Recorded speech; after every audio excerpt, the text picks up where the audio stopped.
अब देखिए प्रश्न क्रमांक 4 क्या दिया हुआ है। दो क्रमागत प्राकृत संख्याओं का गुणनफल 20 है, संख्याएं ज्ञात करो। ओके, हमें क्या दिया हुआ है, दो क्रमागत प्राकृत संख्याओं का गुणनफल 20 दिया हुआ है और संख्याएं क्या है हमें ज्ञात करनी है। तो चलिए इसे हल करते हैं। हम जो है मान करके चलते हैं कि पहली संख्या है ना, पहली प्राकृत संख्या क्या मान लेते हैं x, और दूसरी संख्या को, क्योंकि ये दोनों जो है क्रमागत है इसलिए क्या होगा x प्लस 1 होगा। दूसरी प्राकृत संख्या बराबर होगा x प्लस 1, क्योंकि दोनों क्या है क्रमागत है इसलिए x प्लस 1 होगा। ओके, अब देखिए क्या बोला, दो क्रमागत प्राकृत संख्याओं का गुणनफल क्या है 20 है, यानी कि प्रश्न के अनुसार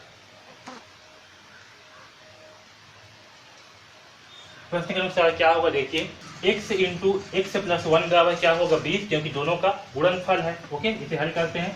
x इंटू एक्स का मान क्या होगा, x का वर्ग, x प्लस 1, x इंटू 1 तो x बराबर 20। ओके, इस 20 को इधर पक्षांतर करेंगे तो हमें क्या प्राप्त होगा, x का वर्ग प्लस x माइनस 20 बराबर 0।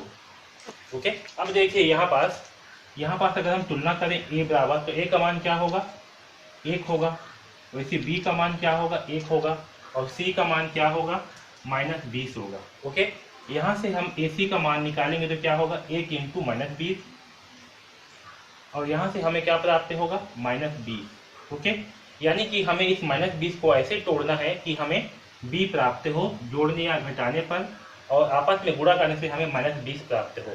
तो चलिए देखते हैं, तो क्या करेंगे 20 का अभाज्य गुणनफल निकालते हैं। 2 दहम 20, 2 पंचे 10 और 5 एकम 5। ओके, तो अगर इसे हम 2 इंटू 5 है, तो इसे हम अगर 5 माइनस 4 के रूप में लिखेंगे तो क्या होगा, इसे आपस में घटाने पर 1 प्राप्त होगा और गुणा करने पर 5 चौक 20 प्राप्त होगा। यानी कि हम ये जो x है इसके स्थान पे क्या लिखेंगे, मतलब 1 के स्थान पर 5 माइनस 4 लिखेंगे। ओके, आप चाहो तो इस वाले पार्ट को लिख भी सकते हो और नहीं भी लिखोगे तब भी कुछ नहीं होगा। ओके, इसे आप छोड़ सकते हो।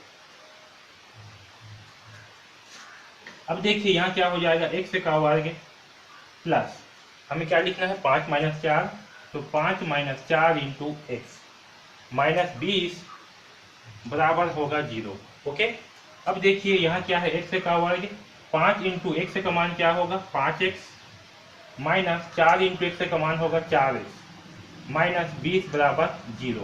ओके, अब देखिए यहाँ x का वर्ग है, यहाँ 5x है, यहाँ दोनों से हम क्या कॉमन निकाल सकते हैं, इसे हम लिख सकते हैं x इंटू एक्स, इस 5 से लिखेंगे 5 इंटू एक्स। ओके, इसी प्रकार से यहाँ पास है माइनस 4x, इसे हम लिखेंगे 4 इंटू एक्स, माइनस 20 को जो है लिख सकते हैं 5 इंटू 4 बराबर 0। ओके, इन दोनों से हम क्या कॉमन निकालेंगे, तो देखिए यहाँ पास x है, यहाँ भी x है, तो x को जो है कॉमन निकाल लेते हैं।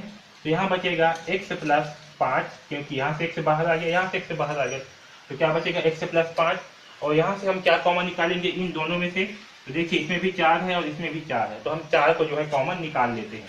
तो ये माइनस 4 को कॉमन निकालेंगे। ओके, क्योंकि यहाँ माइनस है यहाँ भी माइनस, तो यहाँ से निकालते हैं माइनस 4, तो यहाँ बचेगा x प्लस 5 ओके बराबर 0। अब देखिए अगर हम यहाँ से अब x प्लस 5 को जो है कॉमन निकालेंगे तो हमें क्या प्राप्त होगा, x माइनस 4, ये हो जाएगा x माइनस 4 बराबर 0। और जब इसे हम हल करेंगे ये वाले पक्ष को x प्लस 5 बराबर 0, तो यहाँ से हमें x का मान क्या प्राप्त होगा, माइनस 5, क्योंकि प्लस 5 जब पक्षांतर होकर के जाएगा तो क्या हो जाएगा, माइनस 5, तो x का मान आएगा माइनस 5। ओके, इसी प्रकार से जब यहाँ पास x माइनस 4 बराबर 0 करेंगे तो x का मान क्या प्राप्त होगा, हमें 4।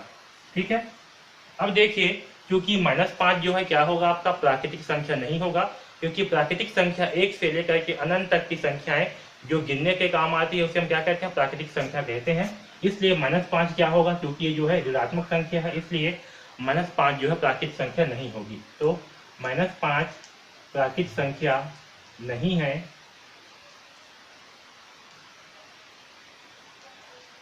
अतः पहली प्राकृतिक संख्या, ओके, पहली प्राकृतिक संख्या क्या है x। x के बराबर क्या होगा, पहली प्राकृतिक संख्या x का मान होगा 4, ओके। और दूसरी प्राकृतिक संख्या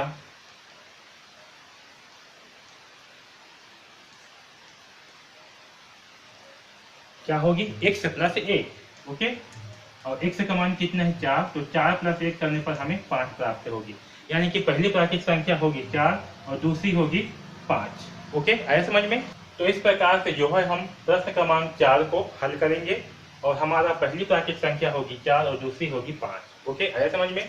तो इस प्रकार से यह प्रश्न हल होगा। तो इस वीडियो में बस इतना ही। धन्यवाद।